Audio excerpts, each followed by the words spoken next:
Hello, Learner. How's it going? Welcome back to the show. Thanks for clicking on this one. My name is Pat Dan, and today we are here with a little interesting video to show you. I've got a little Goob the Noob just to ease you into today's episode. I wanted to talk a little bit about this new format he's been trying out. It's been being tried out. It's been being tried out for a little bit now. So it's not an entirely new development, but I haven't had the chance to talk about it yet on the channel. This is Goob the Noob, our favorite content creator. Let me just give you a little scroll through his channel so you know what he's all about. He plays Minecraft, he does stuff, he talks about his life. Here's Goob the Noob. He's been trying out this new format. Just take a peep at it. Notice how the sound is on, right? The sound is on, and I am capturing my desktop audio. So if he was saying anything, you'd be able to hear it. Notice how he's not saying anything. This is an entirely sign run video, right? Like this is entirely run by sign communication in the game Minecraft, which is something that I feel has never been done before. Like I've seen people talk in chat. I haven't seen people talk through signs. It's very innovative. Anyway, I want to introduce you to our current picture giver. This is user dry-locksmith 1754, who's asking us to, I assume, draw him. I translated this and Google pegged it as Italian, so we're gonna go with that. We're assuming that this is an Italian-based, an Italy-based individual. Sorry, who is asking us to draw this. Beautiful, beautiful man, might I add. One of the cutest I've ever seen. Last time I recorded one of these was approximately 5 days ago. It was exactly, I think, 5 to 6 days ago. So it's been a little bit. Also, I have exactly zero videos queued up right now in the YouTube channel page. Like typically for the past 2 months, I have had videos queued up for the next few weeks. And that's been like a staple of the way I've been running things. But recently I have fallen off the recording train and I now have zero. And it is currently 11:35 p.m. So this video is probably going to be posted as soon as I finish recording it. So if I say anything too crazy, I won't be able to make sure I don't post this one because I have no other option. So this is a little bit more dicey, a little bit more unfiltered. It's kind of like a live stream, except if I do say anything that's like absolutely absurd, I guess I can just decide not to post it. But that would go against all my morals of posting daily. So and by the way, those daily posts heavily inspired by Goob the Noob. And I wanted to circle back around to Goob the Noob and talk a little bit about this content style that he's been trying out because I think it's very interesting. To you, you might be thinking, oh, this is lame, this is stupid, I don't want to hear about this. Just how about this? Hear me out for 10 seconds. Can I ask you, hang on, just take a pause, look at me in the eyes. Oh, didn't mean to do that. Hear me out for 10 seconds, okay? Just hear me out for 10 seconds. Goob the Noob has something here, okay? I really need you to stay with me on this one because I think he's doing a genuinely like truly innovative content strategy here that we have not seen anywhere else before. And I know it sounds crazy, right? Like I know you're like, oh, he's just like doing like a little kid, like it's the equivalent of a little kid recording their TV screen to show like gameplay on their Wii console. Like we've seen this a million times. It's like primitive, but remember this, great things come from limitation. Limitation spawns innovation, and innovation spawns greatness. So all I gotta say is Goob the Noob is innovating here. And what are you doing? Like you're sitting at home watching on your mobile device, like you're not innovating. Yeah, everyone does this every day, what you're doing. Whereas Goob the Noob, the guy you're making fun of currently, he's out there innovating, doing new things. Something you, I would imagine, could never conceive of. So just like relax out here and give the guy a chance. I think like I know I sound like a crazy person all the time. Okay, I'm sorry, and I'm sorry I keep having to qualify all my statements because I'm so insecure. But I do genuinely, like legitimately with my full heart, believe that Goob the Noob's sign videos might be like a genius tack. Like I don't know about, like I don't know about the idea that they're the next big video format, but it does provide a very, very interesting like format for communicating information. Like I've never seen anything like it before. I think to me, like the biggest thing that makes it interesting is the fact that he is by design inherently limiting the amount of information he can convey to his audience in a video that is all about him talking to his audience. So that to me, right off the bat, like when you think about it like that, that's pretty crazy. Like, is that not pretty crazy? Maybe I'm the crazy one and that's like normal, but to me, that's pretty crazy. And he's limiting himself for the ways he can communicate in a video about communication. And then he is also taking time out of that out of the allotted time that he is allowed to communicate, which is when he's standing next to a sign. He takes time away to walk down a hallway for like a minute straight where we can't understand what he's thinking. We can't communicate with him. We can't talk to him at all. We can't imagine what he could possibly have going on in that noggin of his because he's an enigma, truly. There's no way of knowing. And we just have to sit in silence for approximately a full minute while he walks across the hall to the end of his gratitude hall where he places another thing he's grateful for today. I just I don't know. I just think that is kind of beautiful. Like it's a new medium almost. Like this isn't just another it's another style of YouTube video. Like this is a new artistic medium. The Minecraft sign YouTube video. And I feel like it could a lot of the time what I see in Goob the Noob's comment section is, oh, is this an ARG? Is this an ARG? Blah blah blah. I do think this is one instance where the ARG people like might have something here. Like they could potentially latch onto this because this could make for a great system format, I might even say, but with which you can deliver an ARG story. Like imagine an ARG where it is entirely told through Minecraft signs and like and something happens, right? Like a monster starts chasing the protagonist or something and they can't communicate to you, or like they have to go somewhere and while that's happening they can't communicate and it builds up suspense and it's like intense. I don't know, I got big grand visions. I'm a guy who innovates on the content sphere, so there's just constantly ideas running through this little head of mine. You know, if you ever have a project you want to pursue and you need some potential content ideas, feel free to hit me up because I'm spitting them out like I don't know, like a guy who drinks a lot of water spitting out water. I don't Okay, that was a bad I'm sorry. Okay, hang on, stop throwing your tomatoes at the screen. I know, okay. I fumbled a little bit on that. Next one I'll get you. I'm known for my analogy, so I understand that you'd be a little upset that that one wasn't up to my typical standard. I'll get you on the next one. All right, it'll come back around. Just hang on. I'll formulate for a little bit, and I'll come back with a better one. Uh, I do have a lot of good ideas though, so do hit me up if you're interested in that. Um, I had like a specific idea the other day that I think might be, spawn for some good I don't know, maybe content, maybe just ruminations in your room, like whatever suits your fancy. You can just kind of take it any which way and I'll allow you to do with it what you will. My idea was kind of based on it's not really an idea at all. It's just like a thought that I had, which I guess that never mind. That's exactly what an idea is. I'm saying nonsense here. Basically, I was thinking about the fact that advertisers choose to pay for ads on platforms like YouTube and Twitch, or even just on television, right? Like I was thinking about that, and I was thinking about how kind of crazy that is. Like we're so used to it, right? Like we're so desensitized to the fact that they're paying for our attention that it doesn't even register as an oddity when we think about advertisements. We're just, oh, advertisements, that's how it goes. Like there's an advertisement industry. We understand that that's just a thing that happens in the world, right? It's not a big deal. We're used to it by now. But if you actually consider it for a second, like the implications of the fact that there is an entire industry based around paying for our attention, it's kind of scary.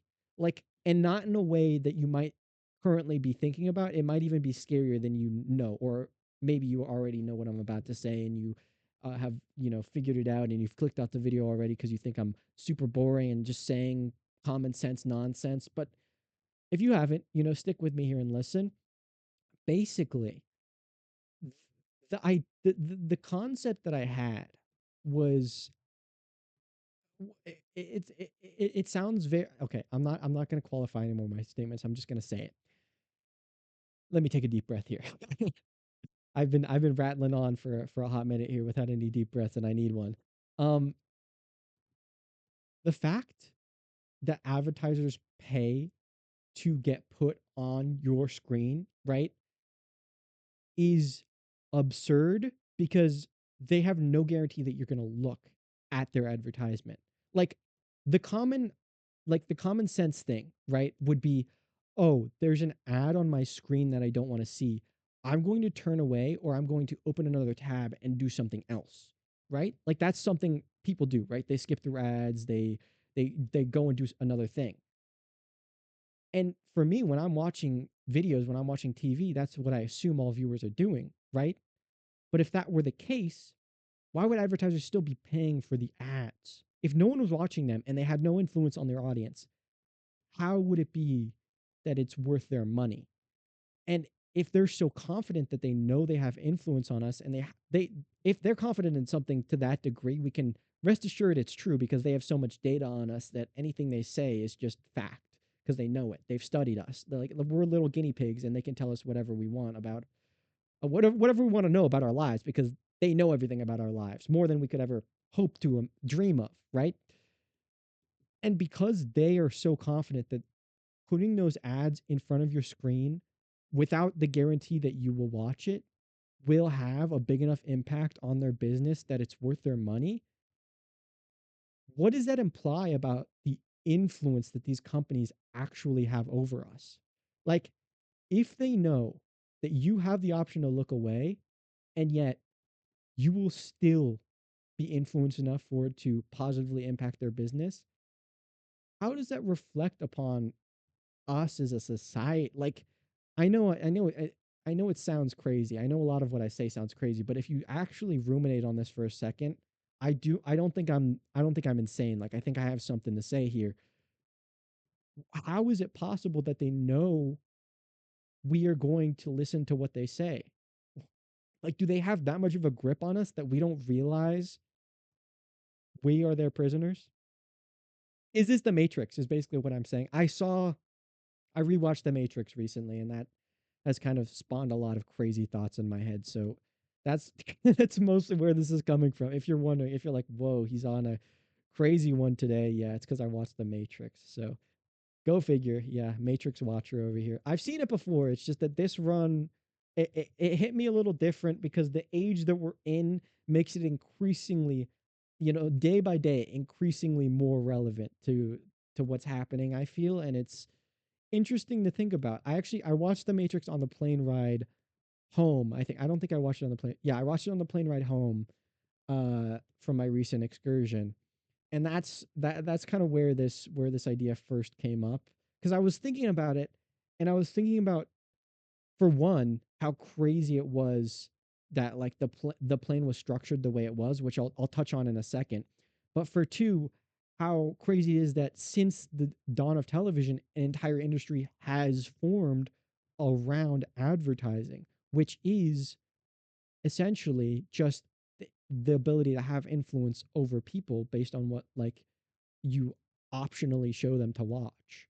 Like that's absurd to me, and that's why I wanted to talk to you about it. Hope you thought it was as fun as I did. But back to the plane thing, I was sitting on the plane, right?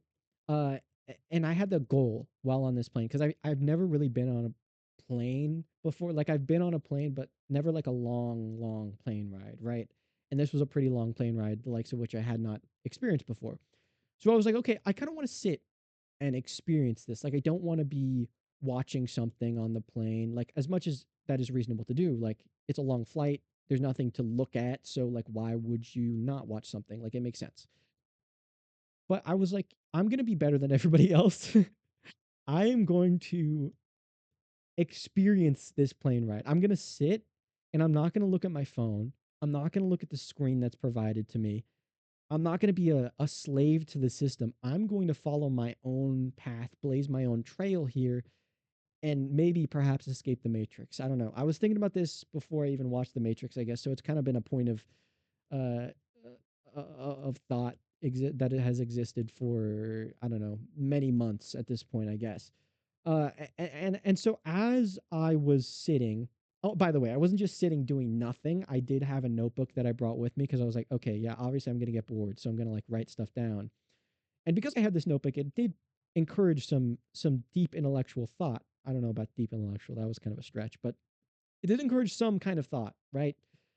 And I started looking around at the people sitting near me, right? And I started kind of thinking to myself, what is it that I'm looking at, right? What am I seeing right now? And what I saw was just a bunch of grown adults staring at a screen that was placed no more than 6 inches from their face. And they were all also surrounded by other grown adults. And they have, I know this sounds crazy. No one wants to do this, but it's true. They have the option to socialize with the people around them. Like that is an open option. Not that anyone would want to, like, I understand why not, because I'm part of this society. But when you look at it from like a removed from society perspective and just think about it from like a base level, that's crazy, right? Like humans are supposed to be social creatures, are we not? And based on that fact, you'd assume, like, especially in like the age of cavemen, right? Like if you put 200 humans in one place and they didn't talk to each other, holy bro, something is wrong. Something is wrong, right? Like if you put 200 humans in a place and they didn't talk to each other, they are depriving themselves of a human need that is being placed right in front of them. That the human need for socialization exists, and they are just depriving themselves of it based on their own free will. Like, why would they do that? In any other scenario that's not the modern day, this would be absurd, right? But we are now currently existing in it, and it doesn't seem all that absurd. So, how has it gotten to the point? Like, obviously, I understand, right? I understand that you're on a plane and like the goal isn't to socialize. Like you want to get from point A to point B. You want to probably take a nap in between there. Like there's goals in your mind that need to be completed while you're here. It's not just okay, I'm here for fun and now I get to chat with my good bud, the person who's sitting next to me that I've never seen in my life before. Right? Like it makes sense that you wouldn't want to do that. However, it's crazy to me that I found myself looking around, and this wasn't like a couple hours into the plane ride when everyone was sleeping, right? This was like we just got on the plane. I looked around literally moments in singular seconds after we had boarded the plane. Everyone had sat in their seat immediately. Just snap of the finger, locked into the screen. Just not even a second thought. They were like, "Hey, I want to start watching my movie right now." And how like that very behavior to me is kind of a little bit enlightening on how advertisers are able to know that we'll look at our screens. If we are sitting next to, like 10 other people in talking range and we see a screen and we immediately go, oh, a screen. I got to watch a movie on it, right? Like this is your choice, obviously. You're making this decision. But are you really? Just like are you really, or is this so societally ingrained that you almost have no choice? Like, is that what's happening? I don't know. Like, I'm not trying to tell you one way or the other. I'm genuinely asking you. I don't know the answer to this question. Um, I mean, it's an interesting little thought provoker, and I figured you guys would appreciate it. You guys are, real thinking bunch, so I think I kind of assume that you'll enjoy my takes. Sometimes they fall flat. I admit that, but on occasion I come up with a little banger. So I thought those two ideas were kind of connected. So I figured I'd bring them up in quick succession just to show you, the inner machinations of a genius. What can I say? I'm kind of the smartest to ever do it. Yeah, I kind of was born with a gift, and I got to share it with the world. Sorry, I don't. You know what? If you feel the need to leave now, you can feel free to do that. I gotta drop my knowledge bomb right at the start there, and at this point, that was a little too far. I'll admit that was a little too far. If you felt uncomfortable by that, I apologize. Um, well, I'm not. I mean, I'm probably gonna do more stuff like that. So if you really didn't like that one, please do actually click off because you're about to be in for a wild ride. Otherwise, oh, sorry, that was a large mouthful. I feel like I've been talking for hours. It's been like 20 minutes. How is it possible that I just keep yapping and yapping? The yap train in your brain keeps on going. That was a lyrical masterpiece right there that I just wove right in front of your very eyes. I don't know if you guys noticed that, but it was pretty cool. It was pretty cool. All right, let's go in on this drawing with a little bit of line art to show them what we got. I'm sure it's going to turn out very well, as all of these do. Never once a miss, never once a failure. Actually, you know something that really made me feel a lot better about myself, which really shouldn't, because it's kind of sad. But King on the Discord, my biggest fan as of now, King Froggy First, aka King Can't Draw, aka Kingsley Canthony Drawson. He said at Pat Dan. Actually, I don't know exactly what he said, so I'm gonna kind of paraphrase what he said. He said at Pat Dan, the last four drawings, at the last four MS Paint drawings on the Instagram are my favorite that you've done so far, and it made me real happy, really did. So shout out to King for that one. Thank you for praising my work. I always need a little validation because on occasion, it can feel lonely up here at the top. So having somebody step down to my level and say, "Hey, bro, you're doing a good job. You're doing a mighty fine one." That was nice to hear. And really makes me take a sigh of relief. Breath of fresh air just to hear that. And then he proceeded to say like, "Oh, your videos make me feel less lonely because you seem like you're more lonely than me, so I feel better about my life." And I was like, okay, well, you were going on a good streak there, and you kind of made me feel a little bit worse with that one, but you know what? I don't even care. Like you've done enough good that it kind of counteracts what you just said, and I don't really feel that much offended by it. Obviously, I do feel a little bit offended by it, but it's okay. We can brush past it because you just said a real nice compliment. And that to me, it negates all the negatives that you've done afterwards. uh I do think that the videos indeed have been improving, which is another thing that he said that I did greatly appreciate. But I do genuinely believe that.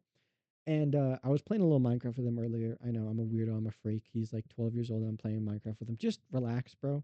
Also, that was a joke. He's not 12. He's like a little older than that. He's like 13 and a half. So no, I'm kidding, I'm joking. Only kind of. Um, but in response to us talking about this very topic, that my videos have, gotten better. I was kind of talking to him and I was saying like, it's really, really hard to know if I'm actually improving when I'm making videos literally just for myself. Like, literally no one else is watching these, and King has just been kind of catching up and he's been commenting on a few of the old ones, so now those ones have finally reached their audience. But for the most part, like for the few little hours after I release them, like no one's seeing these things, and so it's just me and me, and I have to sit with me and me and decide, is this one better than the last one? Usually, because you are your own biggest critic, the answer is probably going to be no on that one. um but it becomes a really difficult challenge when I'm just stuck in this, self-inflicted bubble with only myself, and I have to analyze my own shortcomings and my own strengths. And I got to be like, did this one actually, meet my expectations? Is it not good enough? It's never good enough. By the way, spoiler alert, it's never good enough. Um, So it was nice to hear that he thought the videos were getting better. I mean, there's not a whole lot to improve on these videos, which I think is kind of the point, right? Like, I wanted to create a video format that was so dumbed down to the point that it was the equivalent of like a stand-up performance, right? Like I think stand-up is the sh- the art of performance at its most basic level. Like out of all the kinds of performances you can do, stand-up to me I feel is the, most basic version of it. It's just you, an audience, and a microphone, and then you got to entertain them. Like there's not really much else like that that people will pay to see. Um, so I kind of wanted to replicate that formula, but in a video format. So I was like, how close can we get to that? This is where I landed, as you can tell, which I think is pretty close. I think it's pretty close, and the reason I think I wanted to do that is because when you strip, something down to its most basic components, you can much more easily improve upon those most basic components without having all these extra, fluff pieces get in the way and distract you from those most basic components. So I was like, okay, I got to get down to the lowest level of YouTubing that I can so that I can improve my fundamentals. And then once those fundamentals are good, we can shoot up to the top and do whatever we want. Like then the world has really opened up to us. It's like if you try to learn math without starting with addition, or actually just starting with counting, if you try to learn math without knowing how to count by ones, you're not going to get very far. If you try to start a YouTube channel without, you know, learning how to speak to an audience, you have a very short, shelf life on that one. Your channel's not going to go very far. I say this as someone with 103 subscribers currently, so you can take my word as gospel, basically.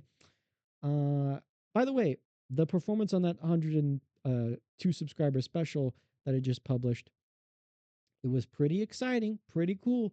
And by that I mean I got like 2 comments from people I haven't seen before, which is like grand news for a guy like me. You don't see that every day on the Pat Dan channel. So that was pretty exciting, pretty cool. As I'm now repeating for like the 15th time, I would assume. I don't know. I'm not really listening to myself. I don't know why I expect you to, because I certainly am very uninterested by the vast majority of what I have to say. But apparently, those 2 new commenters seem to believe in me. They had good things to say, which, new commenters usually do. They're not trying to spread hatred to small channels on most occasions. Sometimes a couple bad eggs will get in there, but usually they're all good, or for the most part. You know what I'm trying to say. I love the people. I'm a man for the people. So when I see new people, I'm like, yeah, this is what I came here to do. This is what I came here to see, and this is all I came here to say. If you've enjoyed our little chat today, feel free to drop a like and share any thoughts you may have in the comment section down below. In any case, that's all I got for you today. Thank you so very much for your time. I've been Pat Dan. You've been great. And until next time, kick rocks, pal. Bye bye.